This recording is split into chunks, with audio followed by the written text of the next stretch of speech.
And welcome to the X Zone, everyone. I am Rob McConnell, and for the next 4 hours, I am your host. I am your guide as together we cross the time-space continuum to this place that I call the X Zone. It's a place where people dare to believe and dare to be heard. It's a place where fact is fiction and fiction is reality.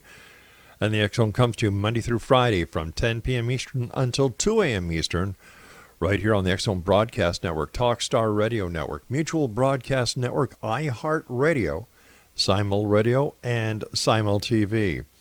Now, if you'd like to send me an email, xzone@xzoneradiotv.com, on all social media sites, Xzone Radio TV. Now, for all the programming we have available for you 24/7, 365 on the X Zone Broadcast Network, our website is xzbn.net. And for all the programming on the X Zone TV channel, which is channel 21 on Simul TV, www.simultv.com. My first guest tonight, X Zone Nation, is Thomas Fusco. He is an academic who rebelled against the materialization and materialism of mainstream physics to engineer a bold new model of reality as an independent researcher. He has devoted nearly 3 decades investigating the relationship between mind, physics, spirituality, parapsychology, scientific anomalies, and paranormal phenomenon to uncover the unifying cosmological framework that has eluded mankind for generations. Joining me now is Thomas Fusco. And Thomas, welcome to the X Zone. Hi, Rob. Thanks for having me on, man. Hey, it's great having you, partner. Listen, tell us more about yourself and how what was it that kind of shook the tree that you decided to go out on your own and say, hey, listen, I'm going to do it my way because I know something is out there, and if you're not going to tell me what it is, I'm going to find out what it is. Yes. Back in my late teens, early 20s, I had a couple of, guess you would call them parapsychological experiences. I try to stay away from some, buzzwords like psychic, because they have a certain connotation to them. Yeah. But anyway, these experiences were profound, and they caused me to call into question the model of reality that was taught to be at university. Those standard models did not accommodate these kinds of events, didn't have any explanation for them.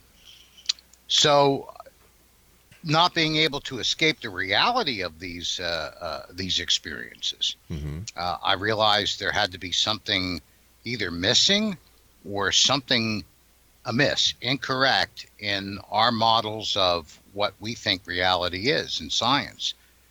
And so what I did was I underwent many years of research to try to uncover that underlying framework that affects reality, that gives us certain experiences and observations, and yet that standard science, at least as of yet, doesn't provide any good explanations for it. Why do you think science or mainstream science isn't as involved in finding out what lies beyond the curtain? For example, why don't they really get into the paranormal? Why don't they get into parapsychology, spirituality, and everything that a lot of people are talking about today? It seems like science, mainstream science, looks at this as a taboo area. Pretty much, at least today. There was periods of time where serious researchers in the scientific community delved in this, tried to take a closer examination of it. But I think primarily, rather than being conspiratorial, what most people don't realize, Rob, is that science is driven by financing. Very rarely are you going to find a scientist that has deep enough pockets to fund his own research. So we have corporations, we have governments who are providing the funding to do the kind of research that they want. They're looking for specific results. And quite honestly, delving in things that go bump in the night are not good for that. They're not part of the agenda. And they're, in fact, I personally have spoke with a couple of different scientists that were actively involved in that research and in the business end of the community that made me swear that we had never had that conversation. For those very reasons, it's easy to get blacklisted. Unreal. So that's primarily what's going on. You know, with everybody wanting to learn this knowledge, unfortunately, they have to turn to self-professed experts. And a lot of these experts are leading the people down the garden path towards a dead end or to conclusions that are scary, to say the very least. So doesn't the scientific community take a look at this and say, well, listen, as responsible members of academia and the sciences, it's our obligation to investigate this, take it seriously so that we can help mankind. Like, you know, you've got millions of people who see UFOs. You've got millions of people who have encounters with those on the other side, ghosts, things that go bump in the night, Bigfoot. So why, if all these people are saying, hey, listen, something is there, why doesn't science listen? There's got to be something more to it than the money factor. You know, there is, but primarily it is driven by a particular image that the scientific community needs to maintain in order to hold its place of prominence and position. There are scientists that are researching these types of things, but they're kind of in the background and under the table, so to speak. You know, there's a reputation and image that they need to maintain, and that primarily is the purpose of the way that they approach it. Now, bear in mind, one of the issues here has to do with, like you said, the self-proclaimed gurus and the kind of personalities and characterizations that you deal with in that alternative community. And if I were them, I probably would not want to be associated with them either. But here you are, an academic who is going against the stream. What is your motivation? Why are you doing what you're doing? Well, my goal, Rob, was, and again, unlike a lot of the so-called gurus that are in that alternative community that also have a personal agenda, mine was simply for the search for truth. That I knew from my training that the universe follows given specific sets of laws and principles. We know that now. We've known it for some time. And everything that is an observation in the universe, any type of phenomenon in the universe, must behave according to the laws and principles that govern the universe within which that event occurs. So for me, the compelling drive was not anything experiential or practitional or personal. It was to try to get at what in the world is going on? What kind of universe do we have that can allow these things to happen? Would it be safe to say that a large part of the question is because of the scientific models and our ignorance to look outside of the box?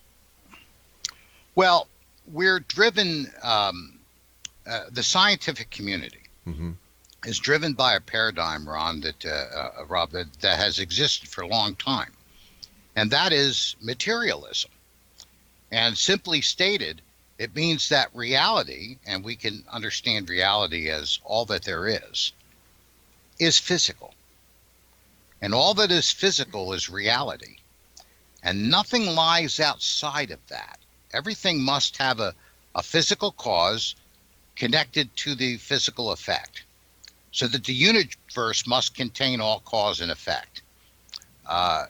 And physics, quite literally, is the study of those things that are physical. All right, listen, you and I have to take our first break, my friend. Please stand by. And Exonation, if you'd like to find out more about our guest this hour, of course I'm talking about Thomas Fusco, visit his website, www.cosmicveil.com. And we'll both be back on the other side of this break as we continue here in the X Zone from our broadcast center and studios in Hamilton, Ontario, Canada. Once again, if you'd like to send an email, xzone at xzoneradiotv.com, or on any social media site, Xzone Radio TV. I'm Rob McConnell. I'll be back after this break. Don't go away.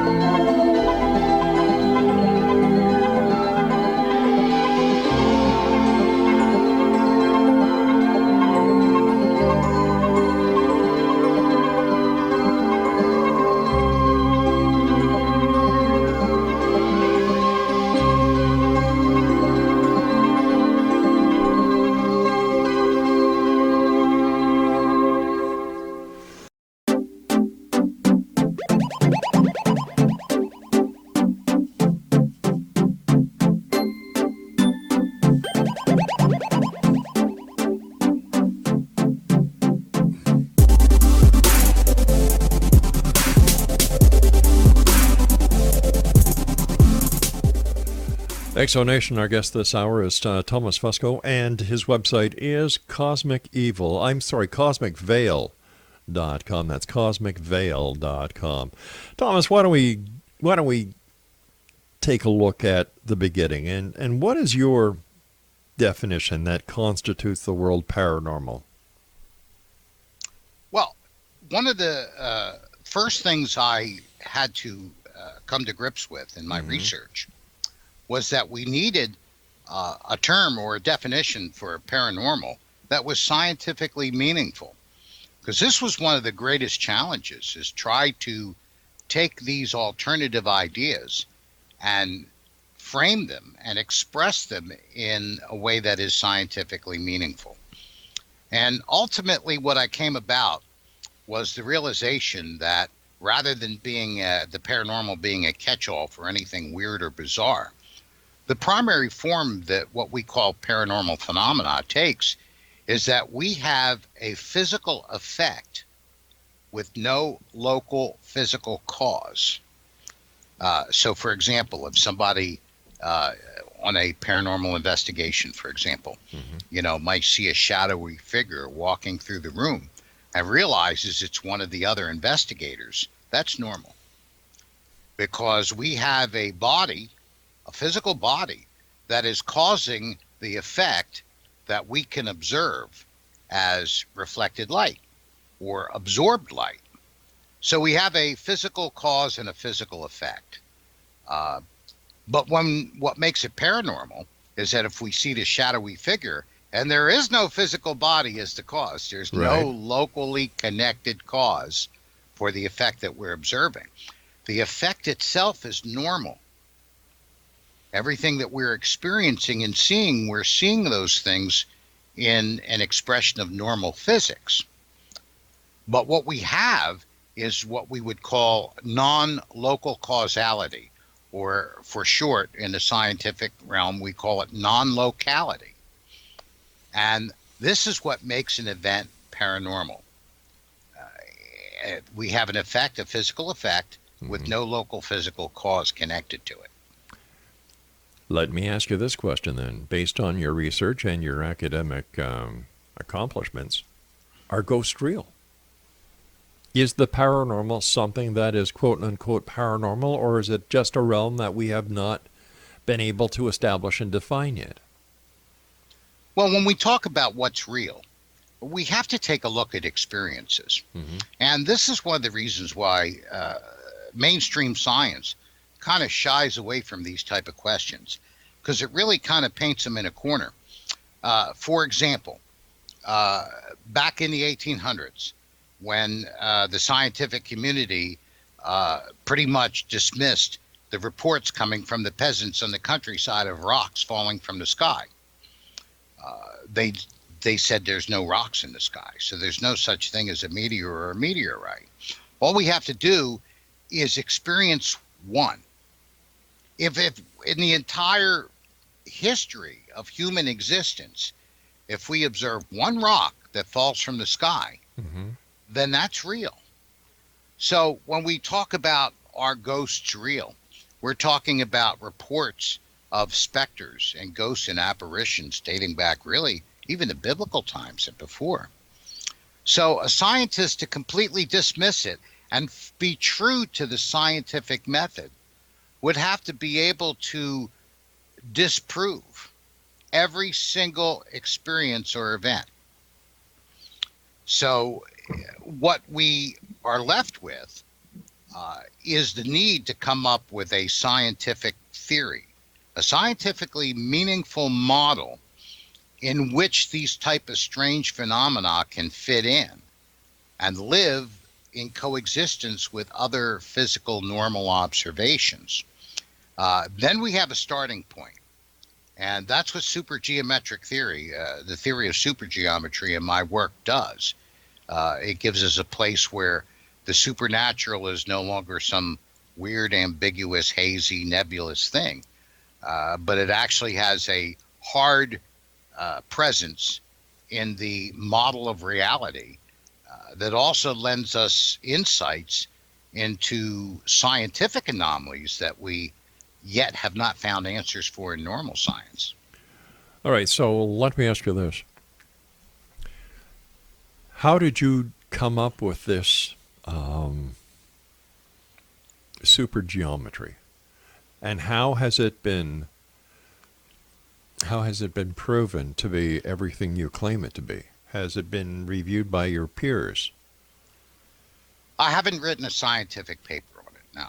So is it safe to say that right now it's just a theory, a hypothesis? Well, yes, it is a theory, but a theory's a tricky thing, Rob. When we talk about that word, commonly in the common language, the word theory is thrown around quite willy-nilly. In the scientific community, there's quite a distinction between theory and speculation and hypothesis. A theory is something that, first of all, it answers all the observations in the category of phenomena that it's trying to address. And it answers all the questions posed to it in a meaningful, consistent way without having to make exceptions to its own rules. In other words, it's inclusionistic. And supergeometry is the first theory of the supernatural that actually is able to pass that particular theoretical or mental test. How does it do that? How would you be able to use your theorem to prove that, let's say, ghosts are real? How can you do this using geometry? Well, with geometry, the idea is that geometry is physical geometry. The idea of supergeometry is a superstructure over that. Mm-hmm. Give me an example. Let's see. Here's one that people talk about all the time, quantum physics. And we talk about the quantum world and how strange it is compared to the macro world. Okay. And the macro world is best defined by Einsteinian relativity. And the micro world is best defined by what we used to call quantum mechanics. And now it's more quantum field theory. The problem is that these are different sets of rules. And that the one realm does not behave according to the rules in the other realm and vice versa. I'm sure you've had tons of conversations about this. I have, yes. I have. And and the audience has heard it 1,000 times. Mm-hmm. And we have not been able to reconcile these things. But the problem is that in the physical paradigm, in the materialistic paradigm of established physics, we have what I call a two-state reality. Okay. We have the quantum state and we have the relativistic state, the micro and the macro. And these two seem to oppose one another, and we need two different principles or sets of principles in order to define physical reality. What supergeometric theory says is that there is more to reality than what is physical. Now, that's been said for thousands of years by religious sages and philosophers and all that, but it's never been given a crystallized form. So let's say in supergeometric theory, What we're talking about is three states of reality.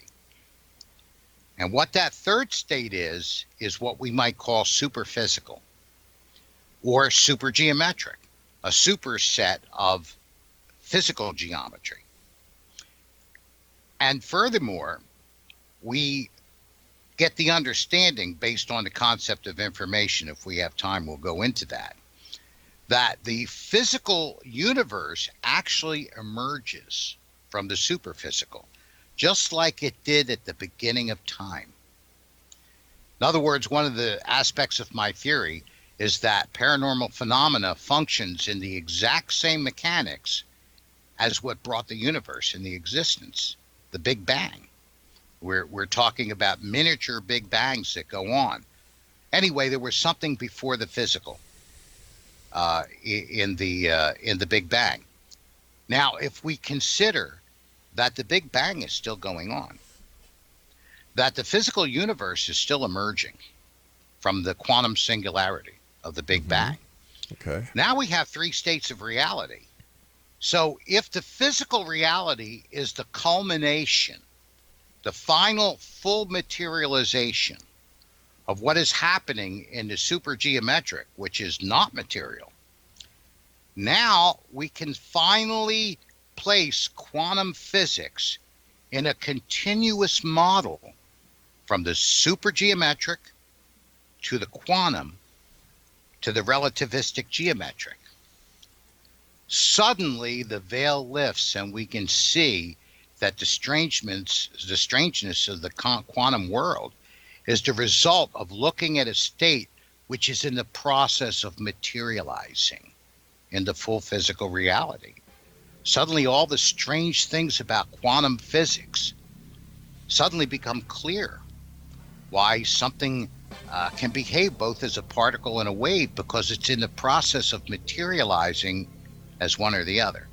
Stand by. We've got to take our news break at the bottom of the hour. Exonation. Thomas Fusco is our guest, and his website is cosmicveil.com, and we'll both be back on the other side as we continue here in the X Zone from our broadcast center and studios in Hamilton, Ontario, Canada. I'm Rob McConnell. Don't go away.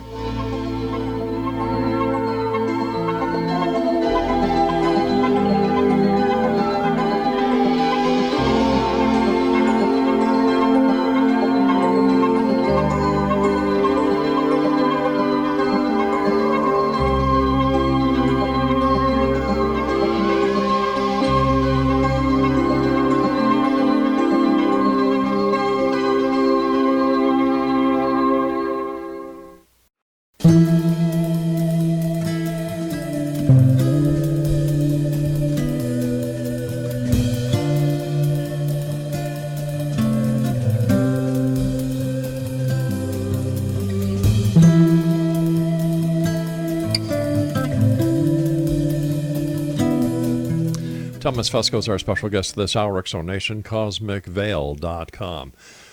All right, Thomas, I kind of think I know what you're getting at. But when it comes to solving or proving, how does the geometry, the supergeometry, actually prove beyond a shadow of a doubt that ghosts are real, UFOs are real, Bigfoot is real, the paranormal that we hear of all the time and that I've heard of over the last 29 years doing this show? Yeah. How do we know it's real? Well, we first have to take the evidence of human experience. In fact, one of the things that Einstein said, it was interesting. If you read Einstein's writings, you find lots of things that are very, very interesting about his thinking. He said that the final test of any theory is human experience. That's a pretty profound statement. It is, but how do we know that the human is actually having this said experience instead of something being a misinterpretation of what is being perceived to be real? Well, we have enough instances, I believe, enough evidence that we have human beings experiencing something, making an observation, and then being confirmed by instrumentation that is recording and measuring it. Such as? Well, for example, if someone says they've seen something like an apparition, Yeah. and they have cameras that are recording the very same thing that they're seeing, Mm-hmm. that goes beyond human experience. There's some validation there. So we could debate back and forth whether that evidence is real or not, but the preponderance of it forces any reasonable objective person to have to take it into consideration.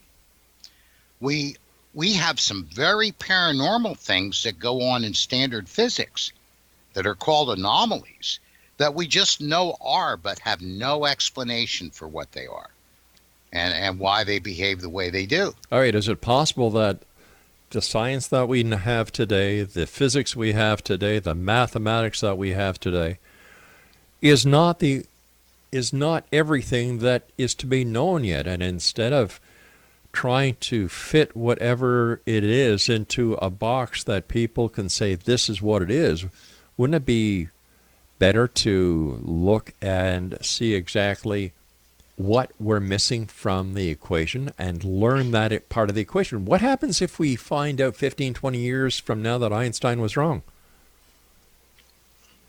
Well, that's a completely different question altogether. But it's all interrelated. They've been trying to do that for over 100 years, and every time they try it, Mm-hmm. they come up with a reinforcement, a validation of Einstein. Einstein so far was right on, and his theory, although cannot be elevated to law, Right. has worked in every perspective. We shoot our satellites out into orbit. We shoot them to other planets and probes Mm-hmm. to the reaches of the ends of the solar system using Einsteinian relativity. We know it works.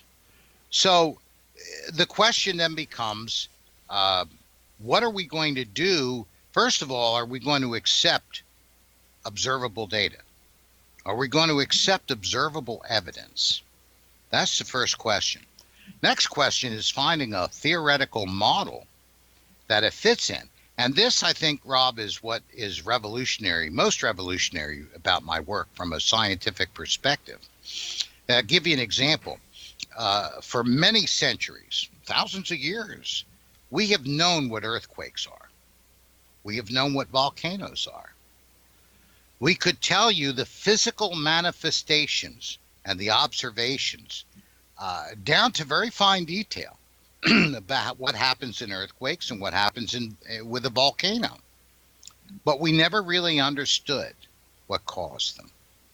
We just had all this raw data, just like in the paranormal. We have, people doing investigations and piling all this data on top of each other. But here you've got, I hate to interrupt you here, but when you talk about the people who are collecting data, they're amateurs. They wouldn't know evidence if it smacked them square in the eyes.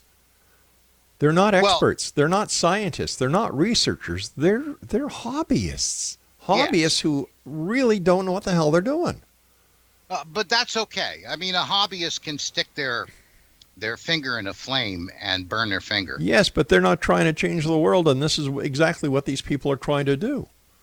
They're trying to prove that everyone is wrong and they are right, and I admire them for that. However, they have no idea of what they're doing. So how can we take anything that they collect and put it in a pile that is research or data? Well, there's a difference between observation and conclusions drawn from that observation.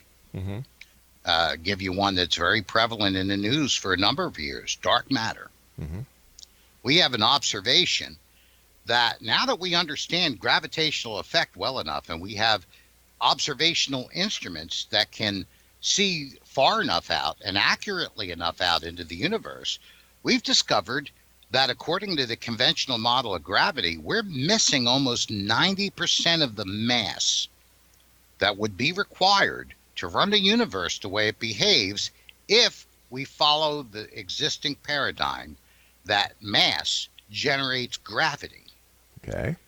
So that's an observation. That's a hard observation. So would you say... Right now, the prevalent model Mm-hmm. is that we have this imaginary substance called dark matter. It's really very fantasy. It's imaginary. They talk about it like it's real, but there's not a stitch of evidence that such a thing exists. So observation and conclusions drawn from observations are two different things. It's one thing to see something that sounds like it might be dead Aunt Mary. It's another thing to be trying to prove it's dead Aunt Mary. Okay, so I don't know if that addresses your question or not. I think it does in part. it does in part, but when I look at the big picture, man, it's you've got all these thousands, and I'm talking there are over 37,000 groups of so-called paranormal research teams that go out each and every night. They don't share the information because everyone wants to have the smoking gun. And when you talk to them, they have no idea on what evidence is. Now, I'm an ex-cop. I dealt with criminal police investigations. I was trained by the best of the best to collect evidence, to understand evidence, to follow the evidence. And when I see these people going out there calling themselves investigators or researchers or ghost hunters, it's amazing to me that anyone who has an IQ of greater than a gnat would ever take these people seriously. Well, I think that, again, we're mixing a little bit of apples and oranges. From a scientific perspective, what we're looking for is observations. And what we're looking for specifically here are anomalous observations, which are observations that do not fit in the known theoretical models that we have of the universe. We have a number of them in science as well. Now, as far as all these investigative teams running out and doing all these things, I pose a question. Do you think in probability, because in science we have to speak about probabilities, right? Do you think it is more probable or less probable that in the entire history of humanity that someone has ever heard a genuine disembodied voice or seen a genuine apparition? Do you think that's more probable or less probable that it happened Based in the on entire history of humanity? Based on my personal experience over doing this show, talking to people, I think it's improbable. Okay. That's based on the data that I have collected, speaking to the people who have claimed to have had the experience, but under questioning, their stories fall apart. And I think that one of the biggest problems that we have today is the ability to share this lack of credible information with other people who are so, for some reason, want to believe that this is possible, that they gobble it up. Well, you've done a bait and switch. You've changed the parameters of the question. I talked about the entire history of humanity. Yeah, and I don't think and that. And you spoke about what is present. What these investigators that you're talking about. Wait a today. second. Hold on here. I didn't bait and switch. Number one, I said unequivocally that I do not believe that throughout the entire history that anyone has heard a disembodied voice. That is my belief. Okay. And my belief is what I believe to be supported by are the 29 years I've been doing this show, the over 4,500 people that I've spoken to, and the lack of any credible evidence whatsoever. So if we cannot, in this day and age of highly technological equipment, gather such evidence, I don't see how it could be done in the past. We'll be back on the other side of this commercial break. Don't go away.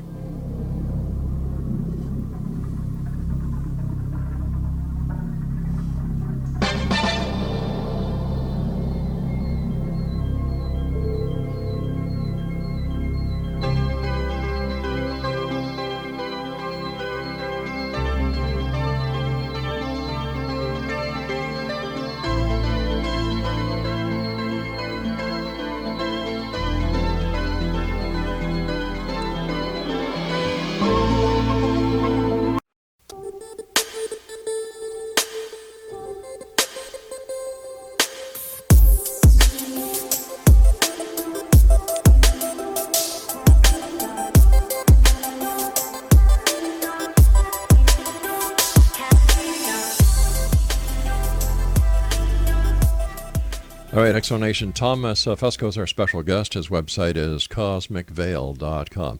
Let me ask you that question. As a scientist, do you think that it's possible that somebody in the past has actually heard a disembodied voice? Oh, I absolutely do. Why? I mean, even if we look at the Bible, Mm-hmm. there are references to specters, to ghosts. Yes, there's also references to Santa Claus every December the 25th, the Easter Bunny. You know, and we can go on and on with myth, Well, I legend, know, and so on. but you're trying to scramble this here a little bit. Oh, I But don't. we think have a so. specific question. We're not talking about Santa Claus. No, but what's the difference? Well, we're talking about reports of paranormal phenomena, the kind that we would recognize today, going back a very long time. Mm-hmm. That's a very big smoking gun. Oh, how do you figure? No one has reported that they ever actually saw Santa Claus in his sleigh flying through the air with reindeer. Okay, so how can you say going back in the past based on early writings that this is a smoking gun? That makes no sense. Well, it does, because there's a consistent evidence of people reporting such things. That's hearsay evidence. But still, at the time, like say in the mid 1800s, Mm-hmm. the French Academy of Science did the exact same thing that you're saying now. There cannot be any rocks falling from the sky because there are no rocks in the sky. Oh, I think they that completely dismissed any kind of anecdotal evidence or reports being nonsense, because rocks can't simply be in the sky. Well, having been to Hawaii a number of times and other areas where volcanic activity is going on, I know for a fact that rocks do fall from the sky after a volcanic eruption. Sure, but we're talking about the 19th century French Academy of Science on the French countryside. We're not talking about volcanoes in Hawaii. You seem to want to mix things up like that, you know. I want proof. Because my cousin had a failed marriage. That means all marriages must be bad. Well, I'm not saying that at all, but it kind of seems to be put in the same category as the people in the past who claim to have seen specters gives a smoking gun to the reality of the paranormal. To me, it's the same thing. Well, no, you're jumping the gun here. What I'm talking about is that we have sufficient cause to look at this as possible evidence. Okay. I mean, for example, astrophysics talks about the Big Bang. And we gather more and more evidence all the time that seems to confirm the theory of the Big Bang, that the universe emerged from a non-physical quantum singularity. But nobody could prove that. And yet our observations tend to point in that direction. So what we do is we formulate theories based on that observation, and then we test them. Okay, so how could we use the testing of the theory that specters are real to prove they are? Well, the first thing we have to do is to demonstrate that information can materialize in physical reality. The source of the information, which is non-local. See, there's evidence that we already have theoretically and in observation that in the macro world is very paranormal. For example, let me ask you a question. Sure. Has anybody ever observed a graviton? I have no idea. You don't? No. Because no one has. Has anyone ever observed not a gravitational wave, but a gravity wave? I don't know. I'm not a scientist, so that is out of my realm of expertise. Yes, and since you're not an experience of the paranormal, an experiencer of the paranormal, that may be out of your realm of expertise either. But the point I'm trying to make is this, and I'm not here to argue with you. Well, that's good. I'm not here to argue with you. I'm trying to state my position. Okay. And the position is this, is that we know that the universe exists. We know it exists. And we know it came from somewhere. We furthermore know that the universe materialized in a state of order. It did not materialize in a state of disorder, where we had all these, primordial elements trying to fit together and fall apart until, they assembled into the first neutrino. Mm-hmm. And then all the other neutrinos were born after that. But Everywhere in the universe, the universe, neutrinos materialized during the exact same time, according to the exact same pattern. and this has what to do with the paranormal? Well, what it is this, is that we had a materialization of information that was non-physical. Where? And it materialized into the physical. The quantum singularity had to contain the information from which the geometry of the universe arose. The first thing that arose in the Big Bang was a field of space-time. Space-time is a substantive field that has a geometry. Space-time did not establish its own order. Its order was established at the very beginning of the universe, and that means that the information, which is a subject I mentioned earlier, without the concept of information, you are absolutely blind in any of this, no matter who you are. Mm-hmm. The information from which those primordial particles and the actual fabric of space-time was designed after, materialized from, existed in that non-physical quantum singularity. Okay. And then it opened up and materialized. Therefore, the entire universe is an example, based on our best understanding, of a paranormal event, a materialization of a physical effect without a local physical cause. So the whole universe is paranormal. Okay. When we talk about gravity, you learned as a child, in school, that the moon is held to the earth by gravity. What they didn't tell you is that there's no physical connection. In other words, gravity is not a force like the other forces that are conveyed by particles and waves. There is no such thing as a gravity wave or a graviton, to the best of our research, to the nth degree, and they've been trying for a long time to find it. It just doesn't exist. So there is nothing physical connecting the Earth to the moon. It's what Einstein called spooky action at a distance. These are the kind of things that the common person they're simply not familiar with. So consequently, we have a paranormal event. Gravity is paranormal because it's an effect with no local physical cause connecting the one body to the other body. And so we have examples. We have entangled photons, entangled particles that at great distances from one another, the state of particle A in the entangled pair, if it's changed, then particle B instantaneously at infinite velocity changes to maintain the balance between the correlated pair. And those particles can be separated by light years. All right, so tell me in plain English, because I'm sure our listeners are saying, what the hell is he talking about? In plain English. If you wanted somebody to sit here and talk about plain English, you could have invited another guest on the show. Well, you're right, I could have. Yes. But I'm here to talk about science, and that's not what you hear too often from these people. Well, yeah, but you could be baffling us with words and meanings that actually mean nothing. Our listeners don't. There's an old Irish saying, bullshit baffles brains. Mm-hmm. So I'm sitting here, and I've talked to astronauts, physicists, scientists before, who I can understand what the hell they were talking about, but I'm having a problem understanding what you're trying to say and what you're trying to get across. Yes, because you invited someone who has a theory about a new paradigm of reality. It's just like I was talking about earlier, and you... Oh, enough of his babble. His problem is he is too big for his own britches.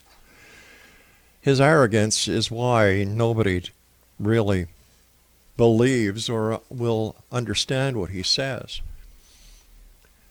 Bullshit baffles brains. And I think this is the perfect example. He brings in a lot of different things, but when it comes to answering a direct question or in a manner that our listeners would understand, he's out to lunch. He is totally out to lunch. Man alive, I thought the paranormal people, some of them were out to lunch, but this is a scientist, if anything. And, his claim to fame is coast to coast. Well, good for you. Most of the people who listen to Coast are fast asleep in the first 5 minutes. We'll be back on the other side of this commercial break as we continue here in the X Zone from our broadcast center and studios in Hamilton, Ontario, Canada. I would like to say one thing. Art Bell was coast to coast.